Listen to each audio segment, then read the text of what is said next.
¿Por qué los millennials son socialistas? Porque estoy convencida que no tienen idea de lo que es comunismo ni tampoco socialismo. Cuando un millennial nos dice que quiere socialismo, nunca nos dice realmente qué es lo que quiere, cómo ambiciona que ese gobierno va a funcionar. No tiene idea de cómo van a funcionar las medidas políticas y económicas. Por eso se me ocurrió hacer socialismo para millennials. Bienvenidos. Vamos a arrancar desde la era industrial, cuando en el siglo XIX empiezan un montón de pensadores a pensar cosas que se denominaron como la filosofía socialista. Entre ellos estaba Giuseppe Mazzini. No digas tú, di nosotros. Esta visión de que renunciar al yo era lo mejor que le podía pasar a la sociedad. También Pierre-Joseph Proudhon, que dijo, la propiedad es robo. Estos dos contemporáneos inspiraron a Carlos Marx y a Federico Engels. Carlos Marx y Federico Engels se conocieron en 1843, 5 años antes de que escribieran el Manifiesto Comunista. Carlos Marx, hijo de padres judíos que dejaron la religión judía y se convirtieron al protestantismo, fue expulsado de Alemania, de Francia, de Bélgica, hasta que finalmente se va a Inglaterra, y en Manchester, junto con Federico Engels, un burgués, un hijo de industriales, ellos dos pues hacen el Manifiesto Comunista y describen el capital. Cosas interesantes, Carlos Marx trabajó muy poco en su vida y a la edad que yo tengo, 31 años, se retiró para ser un mantenido de Federico Engels por el resto de sus días. Vivió en Soho, Inglaterra, todo ese tiempo, y después de los 31 años nunca más volvió a trabajar. Estos dos personajes creyeron que habían descubierto el agua azucarada y que la época que estaban viviendo era una época única en la humanidad. Dicho en las palabras del mismo Carlos Marx, de este libro, The Politics Book, comunismo es el enredo de la historia resuelto. Para ellos el comunismo venía a resolver todas las luchas históricas. Según Marx y Engels, después de ellos la historia no volvería a ser la misma. Pero pensemos un poco en cuál era el mundo industrial en el que se movían Carlos Marx y Federico Engels. Para empezar, la filosofía que estos dos señores hicieron estaba inspirada para Alemania e Inglaterra, países industriales que tenían una gran industria que estaba cada vez más creciendo, no para países agrícolas. Y resulta que ni Inglaterra ni Alemania pusieron jamás en práctica las teorías de Marx ni de Engels tampoco. Quienes las pusieron en práctica fueron países agricultores que no contaban con las particularidades que Carlos Marx decía deberían de ser lo primero que debería haber, que es capital, manufactura e industria. En los países que más adelante vamos a ver, nos vamos a dar cuenta que no se puso en práctica. Además de esto, pensemos un poco en el mundo de estos dos señores. El mundo en el que se mueve Carlos Marx y el mundo en el que se mueve Federico Engels, 1848, es un mundo donde la esclavitud todavía era legal en Estados Unidos y en Europa, donde las mujeres no podíamos votar, prácticamente no teníamos ningún derecho porque éramos consideradas demasiado idiotas como para trabajar y votar. Era un mundo donde no había aviones, no había teléfonos, no había electricidad, no había inodoros, no había tampoco radios, no había televisión, no había satélites en el espacio, no había la mayor cantidad de profesiones que hoy por hoy existen en el mundo. Era otro mundo. Era una época donde estos dos hombres tuvieron la arrogancia de decir, de aquí para adelante la historia ya nunca va a cambiar. Ellos no tomaron en cuenta los avances tecnológicos, pensaron que la industria y esa época de los miserables iba a quedarse ahí para siempre. ¿Y en qué se basa esta crítica que estamos haciendo de el comunismo? Pues se basa en la crítica al proyecto de Gotha, escrito por Carlos Marx, El Capital, también escrito por Carlos Marx en 3 tomos, que por cierto el segundo tomo se imprimió luego de que Marx haya muerto, él ni siquiera lo había publicado, y por supuesto el Manifiesto Comunista. Vamos a ver entonces, el Manifiesto Comunista se basa en 2 fases. Esta es la primera fase, que tiene 10 puntos. Ustedes vayan viendo si estos 10 puntos son lo que los millennials defienden cuando dicen que son socialistas. Vamos a ver, millennials, vamos a ponerlos a prueba. El primer punto de la fase 1 del Manifiesto Comunista es la abolición de la propiedad privada. Expropiaciones, que son todavía cosa de todos los días en América Latina, no son ajenas a ninguno de ustedes. El segundo puesto es impuestos fuertemente progresivos. Esta idea de que los más productivos de la sociedad sostengan más al Estado, porque del Estado vivimos todos. Entonces, mientras más paguen los más ricos, se supone que el Estado va a ser más justo y más fuerte, y para nada tiene que ver que eso desincentive a la gente a ser mejor. El tercero es abolición del derecho a herencias. Interesante, porque Rafael Correa quiso hacer también una ley de herencias bastante draconiana, donde se quería quedar con un montón de las herencias. El cuarto es confiscar la propiedad a emigrantes. Interesante que lo primero que hacen los regímenes socialistas y comunistas es no dejar que venga inversión extranjera, porque supuestamente en el himno socialista todos los obreros se van a agarrar de las manos, pero para lo que se trata de comercio todos somos enemigos.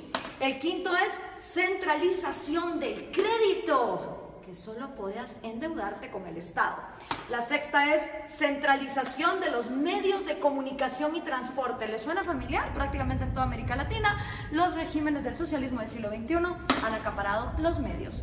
Expansión de empresas estatales. El Estado lo puede hacer todo mejor, porque el Estado es más inteligente que todos los individuos en sociedad. Distribución igualitaria del trabajo, que trabajen igual los más capaces que los menos capaces, los más talentosos que los menos talentosos. Combinar agricultura con industrias manufactureras. Y por último, educación gratis, y esto va a escandalizar un montón a los progres. Carlos Marx estaba a favor del trabajo infantil. Sí, señoras y señores, para Carlos Marx la educación debía ser gratis. Mentira, nada es gratis, todo lo paga alguien, pero como el Estado lo iba a expropiar todo, la educación entonces sería gratuita para que fuera combinada con producción industrial, es decir, que los niños desde que están estudiando trabajaran. Así que memorícense bien esta fase 1, porque esta fase 1 es la que han implementado todos los países que han tratado de llevar a cabo la agenda marxista. ¿Les suenan familiares estos 10 pasos? Siguen vivos, a pesar de que el mundo de Carlos Marx era un mundo en 1848, estos 10 pasos se siguen dando en América Latina. Esta fase 1 para Carlos Marx es la fase socialista. Cuando se completen estos 10 pasos es cuando entonces uno está viviendo en socialismo, pero aún no se ha llegado al comunismo. Por eso le pregunto a los millennials, cuando ustedes se dicen socialistas, ¿se refieren a estos 10 pasos, millennials? ¿O a cuántos? ¿A 6? ¿A 4? ¿A 2?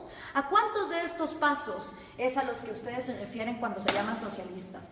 Porque esto es la primera fase basada en el socialismo. Vamos a ver entonces, cuando ya se completa esta primera fase, ¿qué pasa en la segunda fase? Entonces viene ya la fase 2, donde viene la nueva sociedad y el nuevo hombre. Según Carlos Marx, cuando estos 10 pasos se completan, automáticamente va a surgir un nuevo hombre, un hombre iluminado, un hombre que ya no va a pensar en sí mismo, que todo se lo va a deber a su sociedad. En este nuevo mundo, que es la fase 2, la que Marx llama comunismo, ¿sí? Esta ya es la fase del comunismo. Con el nuevo hombre ya no existen dos cosas. No existe el Estado, es decir, se abolió el gobierno, ni tampoco existe el dinero, ni tampoco existe la propiedad privada. Estas 3 cosas son las que dejan de existir en la fase 2, que es la fase del comunismo, con un nuevo hombre, un hombre iluminado, un hombre que ya no piensa en sí mismo. Marx nunca dijo cómo en el cerebrito de este hombre iban a dejar de existir sueños propios, necesidades propias, anhelos, talentos. Él nunca lo explicó. Para él, de manera mágica, después de que la fase 1 fuera completada, se pasaba automáticamente a la fase 2, donde este hombre nuevo iba a trabajar a la par de hombres más mediocres y menos talentosos, pero siempre recibiendo lo mismo. ¿Y cómo iba a funcionar la distribución de productos. Bueno, pues iba a haber un gran almacén y en este almacén la comunidad, ya sin Estado, ya sin gobierno, ya sin dinero, te iba a proveer a ti de todos los productos y servicios que tú ibas a necesitar. Entonces todas las personas, no importa sus talentos, iban a llegar a intercambiar. Si por ejemplo producían yesos, pues un yeso por 1 kilo de arroz. Y decía Marx que suponiendo que este hombre, en lugar de producir un yeso, hubiera producido 3 y este solo hubiera producido 2, en esta segunda fase, este hombre que produjo 3 yesos, no le iba a importar recibir también 1 libra de arroz para compararse con este.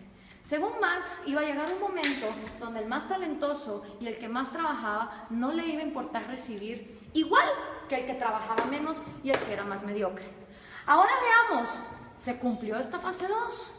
¿O qué es lo que ha pasado en la historia de la humanidad con la gente que ha llevado a cabo la agenda marxista? Bueno, pues los primeros que trataron de llevar a cabo la agenda marxista fueron Trotsky, Stalin y Lenin. 70 años después del manifiesto comunista, ellos son los primeros en poner en práctica la teoría marxista, cuando en 1918 deciden cortarle la cabeza a los sanguinarios explotadores, y de verdad que lo eran, de la dinastía Romanov, que era la monarquía que imperaba en Rusia. 2 errores. Primero, Marx escribe una teoría para Inglaterra y Alemania, que su problema no era, digamos, el de una monarquía que incentivara la agricultura, sino que eran países industriales. Rusia era feudal, bastante feudal. Estas 3 personas entonces ponen los primeros 10 pasos de Carlos Marx en marcha y llegaron a la fase 2, llegaron a este gran almacén. Realmente no. Ni se abolió la propiedad privada, ni se abolió el dinero, y el Estado, en lugar de aniquilarse, se fue volviendo más y más grande hasta volverse totalitario. ¿Y entonces qué pasó?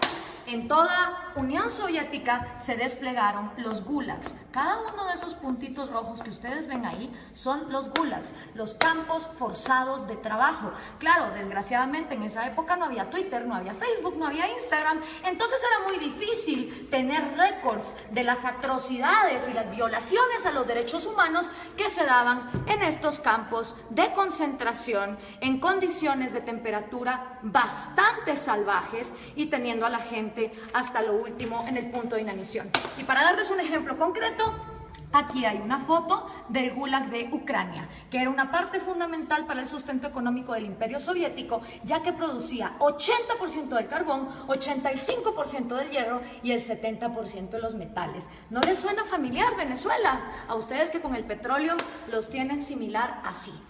Después de la Unión Soviética, y que, ojo, nunca se llegó a la fase 2 de comunismo, podemos decir entonces que lo único que hubo en Rusia fue socialismo, porque nunca se llegó a la fase 2. El siguiente sanguinario que quiso poner a prueba el comunismo fue Mao Zedong en China. En 1948 entra el Ejército Rojo y Mao hace su propio experimento con 2 atrocidades que aniquilaron a más de 60 millones de personas, que fueron el gran salto adelante y la revolución cultural, que básicamente era una manera de implementar los 10 pasos del manifiesto comunista y que llevaron al peor genocidio que la humanidad jamás ha visto. Y por supuesto, esta idea se trae a casa, y los primeros en traer la casa en su propia versión de Trotsky, Stalin y Lenin son el Che Guevara, Fidel Castro y Camilo Cienfuegos. Cosa interesante, Camilo Cienfuegos y Trotsky, siendo los intelectuales más moderados de este movimiento, fueron asesinados, este por Stalin y Camilo por Fidel Castro. Hasta en eso se parecen estos modelos, donde tenemos sanguinarios que traicionan a sus propios amigos cuando no se vuelven tan pues crueles y dictadores como ellos. Ahora veamos la línea. Entra Fidel Castro a Cuba y obviamente Fidel Castro sigue influyendo en la región. Aquí lo tenemos con Evo Morales y con Hugo Chávez, que traen el refrito, el socialismo del siglo XXI. La misma idea, los mismos 10 pasos, la misma utopía, llegar al gran almacén donde hasta el talentoso iba a renunciar por el mediocre. Y esto se sigue pasando. Aquí está Hugo Chávez con Kirchner, Néstor Kirchner y con Lula da Silva. Y por supuesto sus nuevos reciclados, Dilma Rousseff, que acaba de ser destituida, Mujica, Cristina Kirchner con Hugo Chávez. Si podemos ver, la línea es directa. Las ideas son las mismas. Es la misma receta y el resultado es el mismo. Entonces, ¿por qué los millennials insisten en ser socialistas? No me cabe la menor duda que es porque no conocen su historia, no tienen idea de lo que significa el socialismo, ni tampoco tienen idea de que el comunismo llega hasta una fase 2 que nunca antes se ha dado. Veamos algunos resultados por acá. Tenemos la cantidad de muertos que el comunismo ha producido. En la Unión Soviética 20 millones, en China 65 millones, en Vietnam 1 millón. En Corea del Norte se calcula, porque obviamente no se sabe, 2 millones, en Camboya otros 2, en Europa del Este 1 millón, en Latinoamérica 150.000, en África 1.7, en Afganistán 1.5 para llegar a 94.3 millones, según los datos estadísticos de los mismos gobiernos. ¿Y quiénes han intentado el proyecto comunista? Nada más y nada menos que la mitad del territorio del mundo. Entre los países que han intentado el proyecto comunista están la Unión Soviética, Ucrania, Bielorrusia, Azerbaiyán, Georgia, Turkmenistán, Uzbekistán, Armenia, Kazajistán, Kirguistán, Letonia, Lituania, Moldovia, Estonia, China, Vietnam, Laos, Alemania Oriental, obviamente. Está también Hungría, Checoslovaquia, Rumania, Yugoslavia, Albania, Bulgaria, Corea del Norte, Cuba, Camboya, Etiopía, Angola, Mozambique, Nicaragua, Afganistán y por supuesto Venezuela, si tomamos en cuenta lo que se ha llevado a cabo. ¿Cuáles son tus probabilidades de toparte con el comunismo? Son increíbles. Imagínate que vos podés tener antepasados de Hungría o antepasados de Cuba y vivir en Guatemala y te vas a haber topado con el comunismo. Las probabilidades de que un ser humano se haya topado con el comunismo, una historia comunista, son de 1 en 2. Porque como les explicaba, de todo el mundo, la mitad del territorio de la humanidad ha intentado este experimento. Y el resultado no ha sido esa fase 2, no ha sido esa panacea de ese hombre iluminado, ese hombre que deja de pensar en sí mismo para solo pensar en los demás. El resultado ha sido lo que George Orwell nos describió hace tanto tiempo en La rebelión en la granja. Los humanos en el poder se vuelven los cerdos y para los cerdos hay todo. Mientras que para el resto de animales no hay nada. En lugar de llegar a la fase 2, se llega a un lugar donde la burguesía son los nuevos. Ya sean los Stalin, ya sean los Mao, ya sean los Castro, ya sean los Morales o los Chávez. Solo ellos se vuelven la burguesía, solo ellos se vuelven la élite a costa de que todos los demás estén bien jodidos. Pero, ¿dónde se ha vivido comunismo? ¿Dónde ha habido igualdad? Pues miren, un lugar en el planeta donde hubo igualdad de miseria fue en los campos de concentración de Alemania. Porque ahí, como ustedes se pueden dar cuenta, todos eran iguales de miserables. Obviamente ahí no había propiedad privada, no había dinero, era la panacea. Y Viktor Frankl, que no se lo contaron, él lo vivió, él estuvo en un campo de concentración, uno de los psicólogos más reconocidos del siglo XX, hizo un llamado muy interesante. Everything can be taken from a man. Cualquier cosa puede ser tomada de un hombre, excepto por una. La última de las libertades del hombre. Exigir la actitud que uno va a tener en cualquier set de circunstancias para escoger uno su propio destino. Quiero hacer énfasis en esta frase porque lo que está aquí diciendo Viktor Frankl es que la mayor libertad del hombre reside que aunque esté en estas condiciones, uno va a decidir con qué actitud va a enfrentarse a la vida.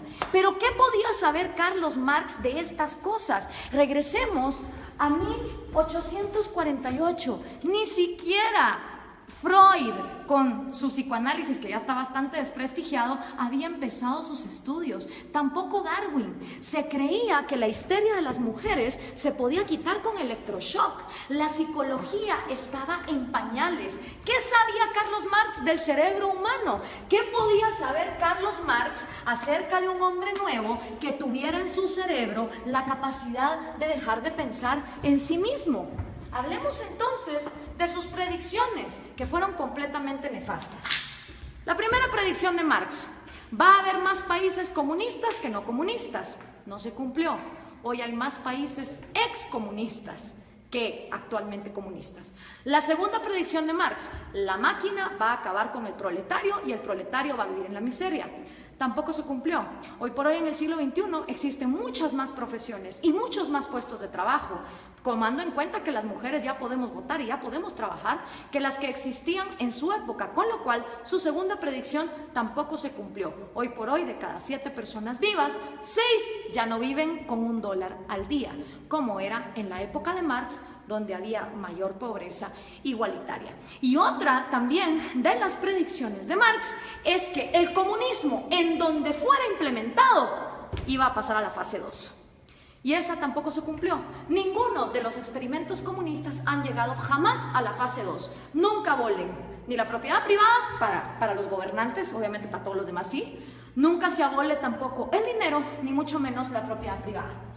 Pero aparte de Viktor Frankl, que escribió ese excelente libro de El hombre en busca del sentido, hoy por hoy tenemos excelentes referentes de la psicología evolutiva y la neurociencia que nos pueden explicar cómo de hecho nuestro cerebro no está diseñado para el comunismo.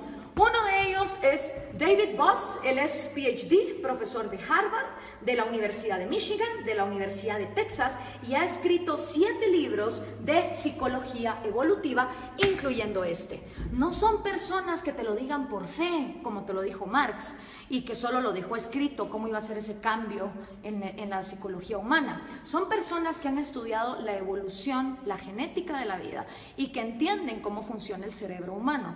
Y una de las frases de David Boss es: no existe un agente autónomo con intereses llamado sociedad. Esto es una imposibilidad lógica.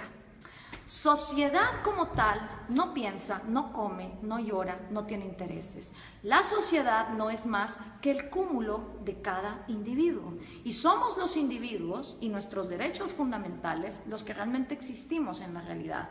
Una sociedad de individuos pensantes, libres, funcionales, es una sociedad que avanza. Una sociedad donde todos los individuos se igualan hasta la miseria sin libertad, es una sociedad que no avanza hacia ningún lado. La sociedad como ente no se mueve. Los que se mueven son individuos. Y si algo le interesa a una sociedad que funciona como una célula, es que cada una de sus partes tenga vida, tenga propiedad privada y tenga libertad, como sus 3 derechos fundamentales. Pero si eso no fuera poco, Steven Pinker, que también es un PhD, él se ha ganado el premio de la Academia Nacional de Ciencias a la mejor investigación en Inglaterra en 1993. También se ha ganado el premio de la Sociedad Cognitiva de la Neurociencia en el 2010 y ha sido 2 veces finalista del premio Pulitzer. Escribió el libro ¿Cómo funciona nuestra mente? Y una de las frases de Steven Pinker es: el mejor argumento contra el totalitarismo es reconocer una naturaleza humana universal, que todos los seres humanos tenemos un deseo innato por la vida, la libertad y la búsqueda de la felicidad. ¿Qué quiere decir esta frase? Que todas las personas, nazcamos donde nazcamos, en el país en el que nazcamos, en la cultura en que nazcamos, traemos 3 deseos innatos: el amor por nuestra vida, el amor por nuestra libertad y el amor por la propia búsqueda de la felicidad. ¿Qué significa eso? Que ustedes, si quieren buscar su felicidad, emprenden su propia vida como les diera la gana. Ahora, todos estos conocimientos de neurociencia que tienen David Boss o Steven Pinker, obviamente Carlos Marx no lo sabía, porque la psicología y la neurociencia no se habían desarrollado, no habíamos avanzado en la ciencia como para descubrir el ADN, el otro gran error de Marx. Él pensó que en su época ya se había descubierto todo, y no era así. Entonces, al tener estos conocimientos, es inaudito, es inexplicable que los millennials sigan siendo socialistas. La única manera en que me lo explico es que los millennials no tienen ni idea de lo que es socialismo, ni mucho menos comunismo. Y yo, que también soy millennial, pero de la primera generación, de esos que todavía vimos los cassettes y que sabemos cómo funcionan, tenía 5 años cuando cayó el muro de Berlín. Y me acuerdo como que fuera ayer de ver a esas personas celebrando y preguntarle a mi papá, ¿qué se está celebrando ahí? Me dijo, ahí se está celebrando que tenían a una población dividida a la mitad porque de un lado querían salir y no los dejaban. Si una idea es tan buena, no puede ser obligada hacia una cierta población. Y en todo lo que hemos visto aquí, lo único que hemos visto es obligación, hemos visto miseria, hemos visto genocidio. En la libertad no hay garantías.